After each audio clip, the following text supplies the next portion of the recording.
Well, thank you all for coming. And again, thanks to Dharmaraj and Dharmini for inviting us and hosting us and planning everything out and getting the word out. And getting us our tickets back. And getting us our boarding passes. Yeah, I mean, this is a full service ashram. Yeah. Yeah, that's fine. Can someone turn up the sound? Yes. So,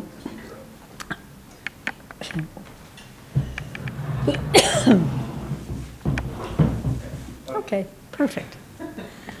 Well, it's not like we have a whole lot to say. Well, we could share some things about Ananda worldwide, if you like.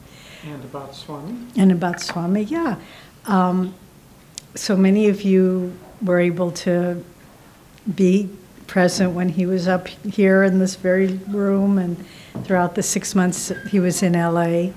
And, you know, he just feels that there's so much work that we all can do to help share Master in the Los Angeles area. And for us we've been in touch with many of you who are part of the core team and living in the ashram, but so many of the things that Swamiji instituted while he was here, well, the ashram itself, the work, the Akash lessons, the joy singers, and they're all moving forward. So it's just wonderful, and we're so proud of all of you that Jyotish and I have been on the kind of edge of pioneering efforts most of our adult lives. It's sort of our role in Ananda's. There's something called sod busters. Do you know what those are? When the pioneers were moving across the great American prairies, you know, it was just land that had never, ever been cultivated. And the prairie grasses were, you know, the roots went down many, many meters. And so they had these things called sod busters, which were these huge metal plows pulled by many oxen, and they would just go down and break up the sod so it could be cultivated. So what Ananda does, we're kind of spiritual sod busters. We go into areas where the roots of materialism are so thick and heavy, and we have to come in with our sod busters and just break it up so that new, fresh growth of spiritual consciousness can start taking root. And we've done that in many places, and we were in Italy with Ram and a few others when we were getting the work started there. And that was the whole learning a whole new language. So we would, you know, we would be leading prayers in our, and we didn't study Italian before we went. We just sort of learned it as we were there. Or if truth be known, after we arrived. And so we would say one line of a prayer, and there would be a long pause. And the Italians were trying to figure out what in the world are they saying. And then they would repeat it back in Italian, you know, not what we had said, and we would be leading energization exercises. And the word for ankle in Italian is very similar to the word for small horse, little pony. So we would be telling everyone to rotate their little ponies. And I mean, it just was, but somehow we were able through all of that to, and one time this neighboring family came over, and they were wanting to know if we wanted to come over for dinner. And we said, oh, that would be lovely, but you know, what we were trying to say was we don't eat meat. But what we said to the family was, but we don't eat dogs. And the little boy in the family just, and he ran behind his mommy and hid from these strange people who had to announce that they didn't eat dogs. Anyway, somehow or other, now we have an international community in Italy where there are, I think, 10 different nationalities represented. There are about 80 residents, but from all over Europe. And, you know, Master said there would be, after the United States of America, there would be a United States of Europe.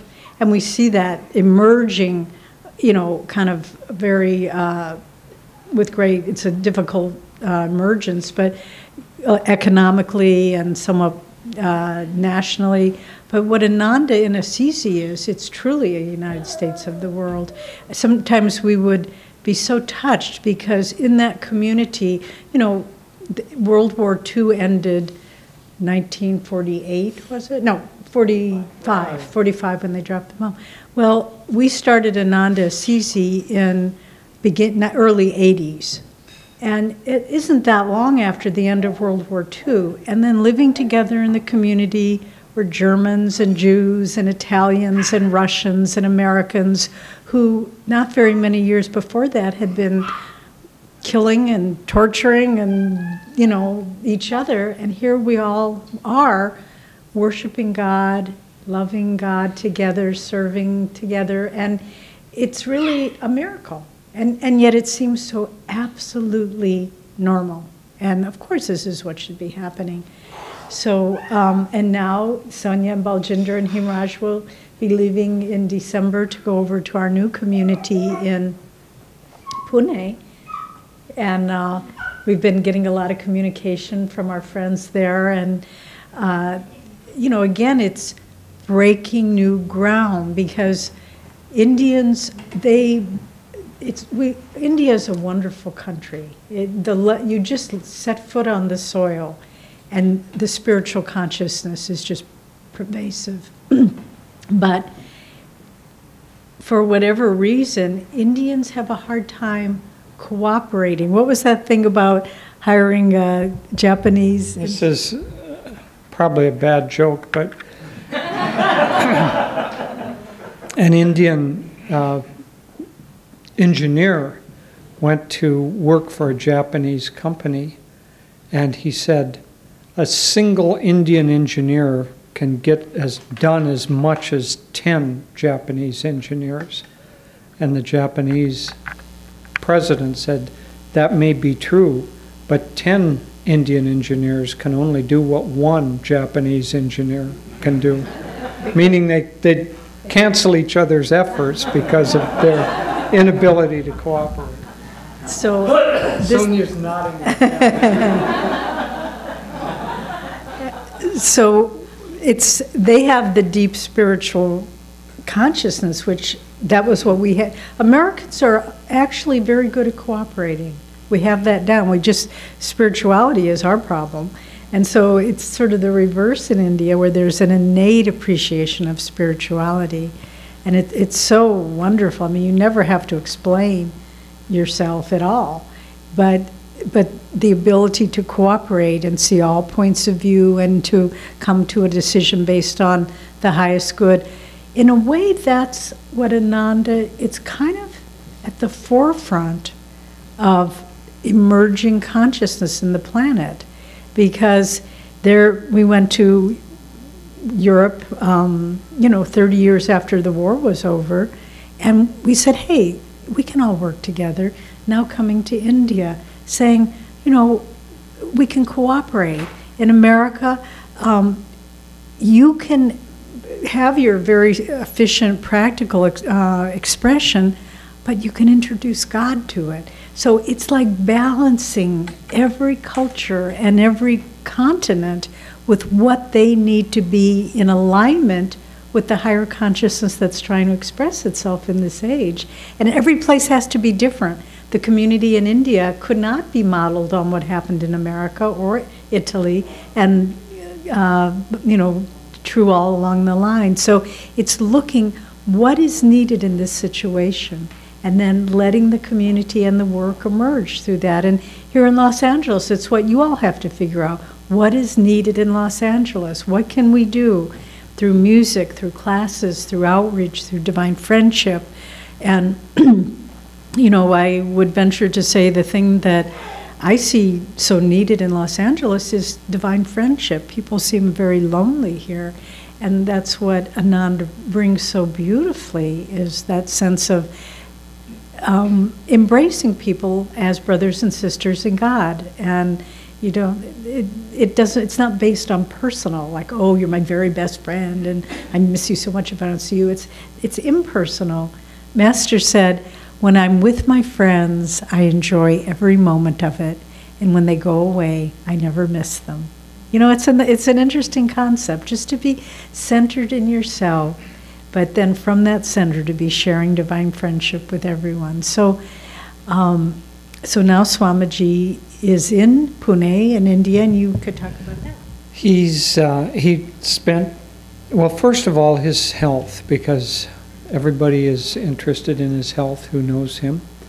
When he was in Italy, before going to India, within about the last week, he contracted pneumonia. And so he started to get better, felt better, and the doctors really wanted him to wait a month before he traveled. So he waited 10 days. Yeah, but he already had a book launch that had been publicized and a hall rented and all of that, so he didn't want to break his word. So he waited 10 days, flew there the day before the book launch, did the book launch, and immediately got pneumonia again. And so now he's recovering from that. And he was in our ashram up in in Gurgaon for about 2 weeks, and then went down to the community in Pune, and that's where he is now. And his health is getting better. He's very happy. He's always happy through everything. Doesn't matter whether his health is good or bad or what's going on around. He's always happy and blissful, in fact. He's enjoying very much. He's writing a novel. And as of yesterday, he wrote that he was up to page 110. So it's a pilgrimage to Guadalupe, or to the Mother, Our Lady of Guadalupe. And it's basically about a pilgrim who represents the mature seeker in everyone. And he's seeing these visions of our Mother of Guadalupe, and they're a little bit mysterious. He'll see a vision and she'll be going like this. And so he thinks, well, what is she trying to tell me? Today there are going to be experiences that might be good, might not be good, that I'm going to have to choose which hand I take, and so on. Then he will meet somebody and have these dialogues, and so there's a lot of teaching in it, and at any rate, that's what Swami's engaged in now, and he's apparently really enjoying it. We heard from Diana, and they went out for lunch. A group of them went out for lunch yesterday. There's a big kind of resort area about a half an hour away, and so they all went there. And Diana said that Swami was quite quiet until they started talking about the novel. And then he was talking a lot. So, and his long-range plans, as they say, man proposes, God disposes.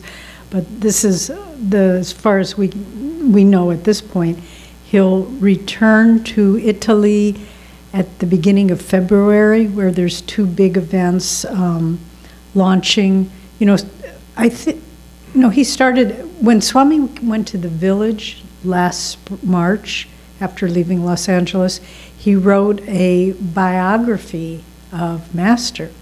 And so they just had in New Delhi, which is in the north, just for those of you who don't know it, India, we originally started up in the north by New Delhi, which is the capital of India. Big political town, basically. like Washington. Yeah, like Washington, D.C. And our center was in a suburb of it called Gurgaon. And so then we were looking for land for a community all over India. We looked in the Delhi area, so it wouldn't be so far, but the land prices there were just way, in some cases, $1 million an acre. So we just said, well, let's look elsewhere. So someone who had come from southern India, Mumbai, which used to be Bombay, is on the western coast of southern India. And then Pune is about 3 hours inland from that. And so that's where we purchased land, and that's where the community is developing, and where Baljinder and his family will be moving.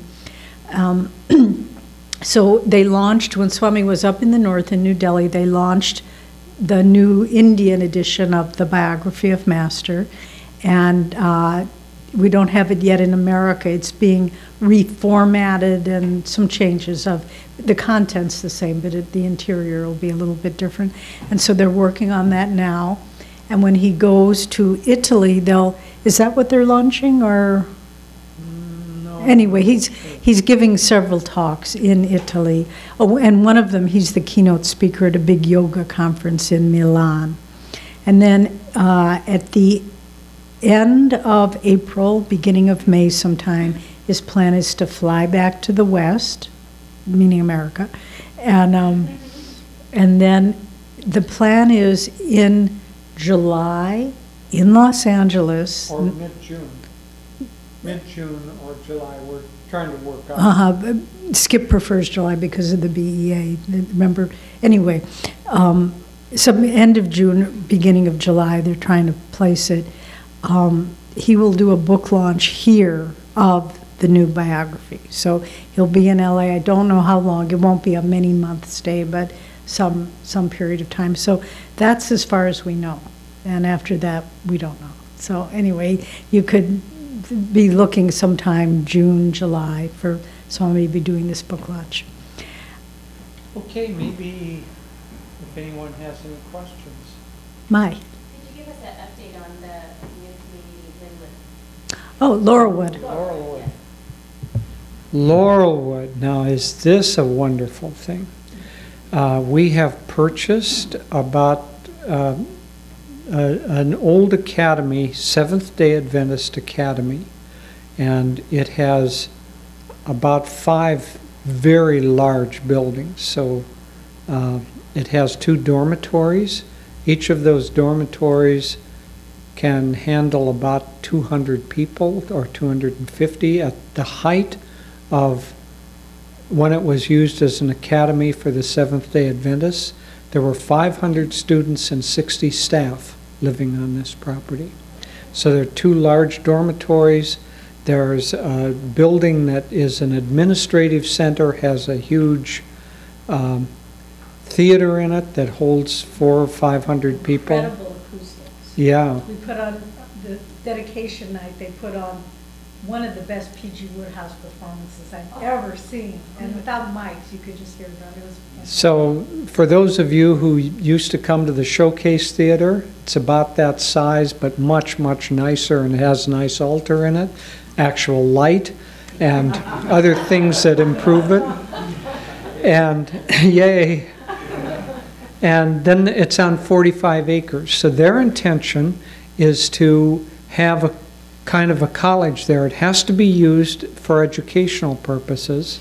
The zoning in Oregon is quite strict, but as long as we use it for educational purposes, then we can have essentially a community, as long as the community is formed around educational purposes. So we will have a branch of our college up there. We will have a lot of programs that will be training in community, training in agriculture, training in permaculture, training in community lifestyles. And also Education for Life. Education for Life. The name of it actually is Ananda Center at Laurelwood, an Education for Life campus. So the college we have at the village it's complicated, but it's taken a long time for them to get accredited. And they don't want to totally shut that place down, even though this is so much better for a college. So that'll be the smaller administrative headquarters, and this will be a branch campus, which will be 100 times bigger than the headquarters, but that's just the way it's going to be. So things are really progressing. Over the winter, there's still a small staff, and they're kind of moving through fixing up. The property was not used for a little over 10 years. And so mildew and some things of that nature have run rampant. And so they're going through room by room and cleaning them up and repainting. And we were there in September, and they had about 25 rooms done out of 200 rooms, I suppose. So one of the things that this does, you know, Swami, when he was here last year, talked about getting land in the country, and we have to be prepared in case there are difficult times. What this does is allow us all of a sudden, quickly, to be able to absorb several hundred people. So it has greatly helped in that way. And it was really fun, the evolution of it, because our leaders up in Portland, we had an existing community there, apartments, houses, and a wonderful church, but they found this property. Because of Swami talking about hard times, they wanted rural property. And Daiva Glazard, he and his wife Ganga Mata are in charge there, he kept saying, you know, we found this piece of property, and I think it really feels right. It really feels right.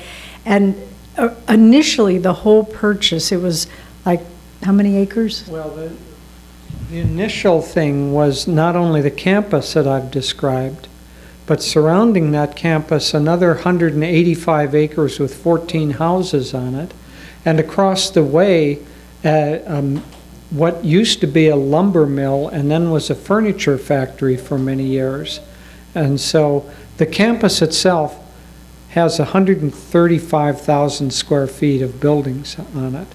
And then there were 14 houses and then a lumber mill furniture shop, which is another 100,000 square feet of manufacturing stuff. And Daiva says, oh, we can get the whole thing for only $5 million. Well, originally, it was, when they started out, it was $20 million. And then, you know, we forget it. And then it came down and it was like 12 million. And it came down and it was 8 million. And then because nobody who would buy it except Ananda. And, and as one of our members once said, nothing holding us back now, but money and common sense. So we then they made, still it wasn't selling. So the owners, the Seventh-day Adventist community, said, look, we'll just break off the campus buildings and 45 acres, and we'll sell that to you for $1.5 million. And our builders went up and they looked at all the buildings and they said, you couldn't build the buildings for that much. I mean, they're essentially 30 million. Yeah, and so, but we were laughing because Daiva kept saying, you know, he kept wanting to get it, and we kept saying, there's no money, there's no money, and there's money. And so we were teasing. We said, Daiva, you kept saying, you know, this shirt I have on is too small. And we kept saying, no, it fits you great. It fits you great. And he said, no, it's too small. And then finally he took out the old shirt and put on the new one. And we said, you know, you were right. That was too small for you. This one fits you much better. And anyway, they're just having so much fun. And they're still trying to get us to buy all of it. But everybody has a feeling it's going to come to us, yeah. Because nobody else is interested in buying it, and it's just waiting, yeah. So it's very, very exciting, and the potential, I don't think we can even imagine. You know, we'll be training. Usha Dermond was one of the founding teachers of an Ananda Living Wisdom School. Nitai was the founder. Both of them will be moving there, divesting themselves of any classroom responsibilities. Usha was directing the school in Portland, Nitai at Ananda Village, and they are going to focus, living there full-time, education for life outreach, going to conferences, going to writing books, getting media, and, you know, really, and then the follow-up is we'll have teacher training at the Laurelwood Academy. So it's really this wave of getting education for life out there. Do you have a question? I was just curious, approximately, I know a couple of people that are living there, but approximately how many Ananda people are currently working on that project, living there? During the summer, there were about 25 people living there, and some of those during the winter have other, you know, some are students and so on. So I think there are about 15 there now. And then another kind of corollary project is right across the road. we just purchased a very nice, small residential assisted living care facility. Two of the members who have been long-term residents in the Portland community, Hanuman and Mari Bothman, it's been their dream for really 20 years. Hanuman is a hospital administrator and a hospice nurse, and he wanted to start an assisted living care facility for people who are aging to so that they could have those years being cared for by Devotee. So right across the street from Laurelwood, there was a facility like that that was up for sale. And so Kent was he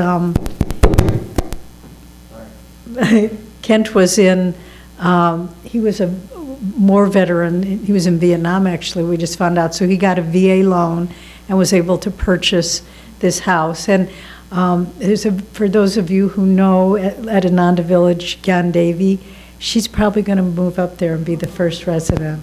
So it's just so beautiful, because some of our population is getting to the point where they can't take care of themselves. And, it just, what are we going to do? Just say, okay, go into some kind of a cold institution or something. So anyway, so that's called Ananda House.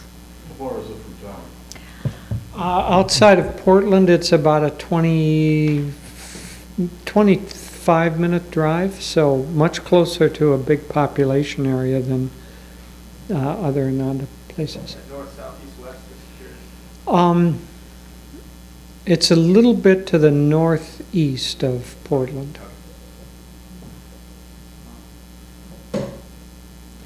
Yeah, I don't know if you read the blog that we did for Ananda.org, but they had their Labor Day dedication, and we all had these T-shirts, and it said, so it was Labor Day, we all came together, and the motto was, Ananda Laurelwood, where every day is Labor Day.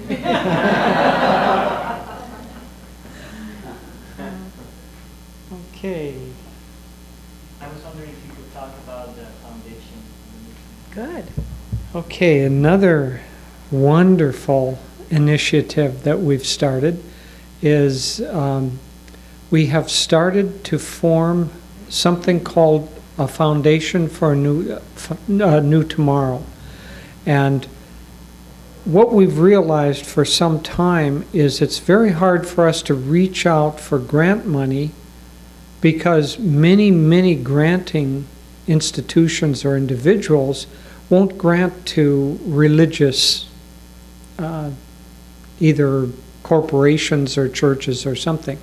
So we decided a few months ago what we were going to do is to start a new foundation that would be an umbrella foundation for all of those aspects of Ananda that are, quote, non-religious. So community, education, joyful arts, permaculture, sharing nature, sustainability, all of those we're going to put under an umbrella organization, foundation, a New Tomorrow, Foundation for a New Tomorrow. We've already gotten it started. We've had a number of meetings. For those of you who may know them, the leaders of this Seattle Center, Padma and Hriman, their daughter Geeta has a master's degree in fundraising and foundations and works for a very large foundation, CARE, C-A-R-E, that goes around and helps young children all over the world. Hundreds of million, maybe $1 billion foundation, nonprofit foundation. She has moved to Ananda Village. She will head up this new foundation. They like her so much that they're allowing her to keep her job and telecommute by and large. She has to travel about 1 week out of the month, each month. But the other 3 weeks she's at Ananda, so she can do her job from there, continue with her income, and then work to get the foundation going. And then there's another young woman who also has a master's degree in communications, Katie Church. And the two of them are heading up this new foundation. And so within a month or so, it will go through its incorporation process and be legal.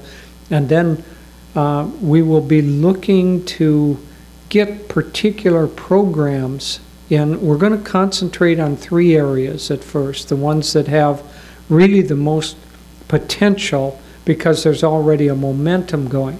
One will be nature education, primarily around Bharat's work of sharing nature. It already has, like in Japan, there are 10,000 people who teach sharing nature principles and workshops. And it's used in the public schools in Japan as their nature education system. They just adopted the program in Canada. One of the provinces in Canada is the official nature education program. Bharat was named recently. There's a French foundation that's largely an ecological foundation, but other things, kind of looking at the earth. He's been named as one of the 100 angels of the earth, guardian angels of the earth. And so by having that momentum already there, we feel that we can reach out with that and get grants, and those grants can help fund the whole of the foundation. The other next area that we're going to reach out in is education for life, because it too has a lot of momentum going. And then the third area originally will be communities and sustainability, because we have a lot of that energy. Then later on, as we get things going, then we can reach out in areas that we have to do more selling, joyful arts, for instance, and areas like that. But a real momentum going with that. It was so wonderful talking with Gita, who has raised large sums of money for care. And, you know, we're always struggling to, you know, be able to support the next idea and the next outreach effort. And Gita just born and raised in Ananda, educated. We lived in a group house with her for a while. Just the sweet, one time, I don't think she'll be embarrassed for me telling you this, but just a very uplifted, pure soul. And one time her father, she has an older brother, her father was yelling at her older brother when he was, I don't know, 8 years old or something like that, and he was kind of angry, her father.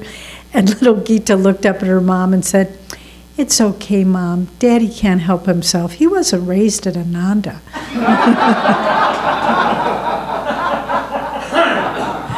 So anyway, so we were talking with Gita, you know, well, gee, we tried so often to, you know, raise money and get grants, and she just looked at us with these very calm, sweet eyes.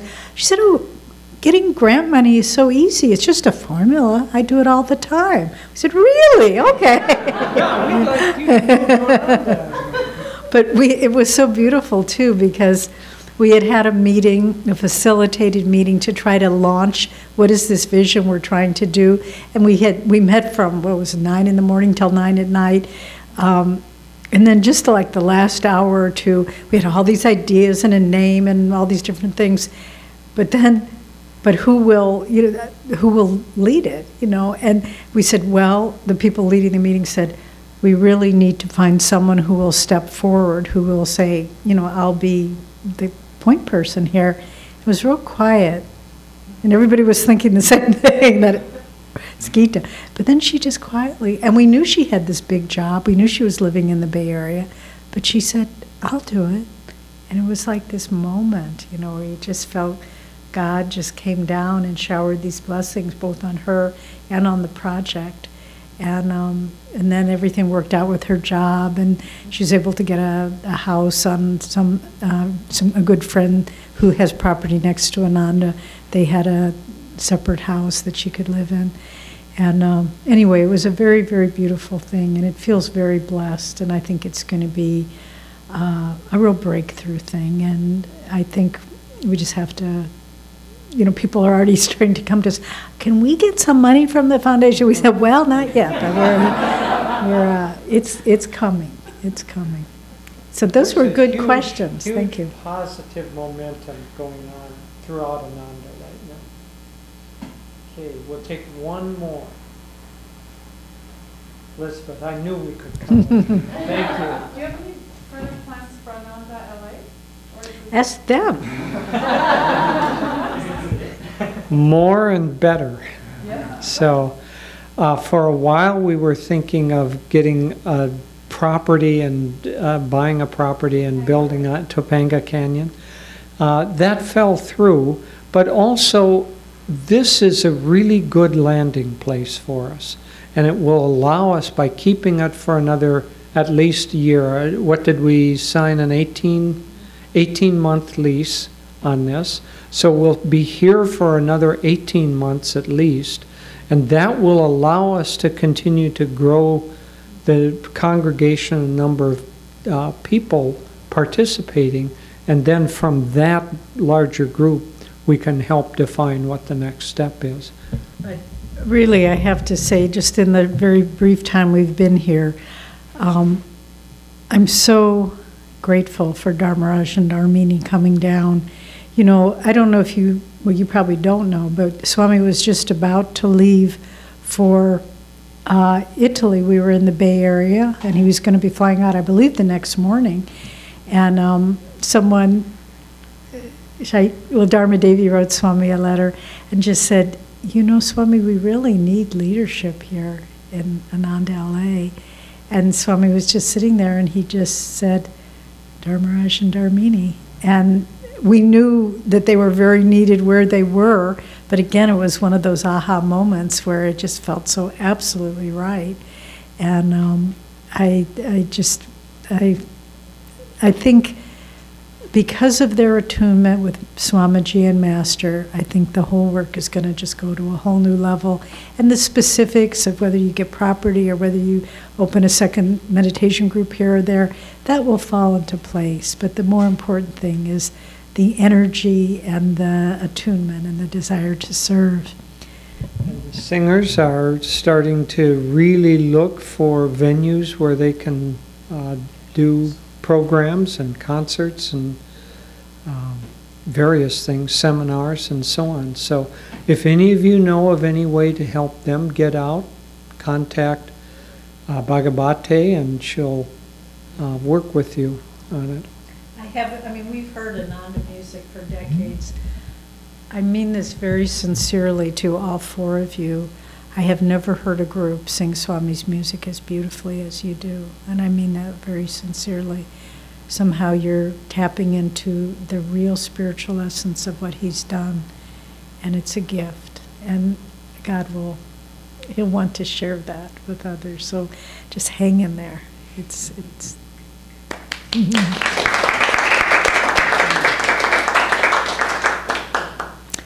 So.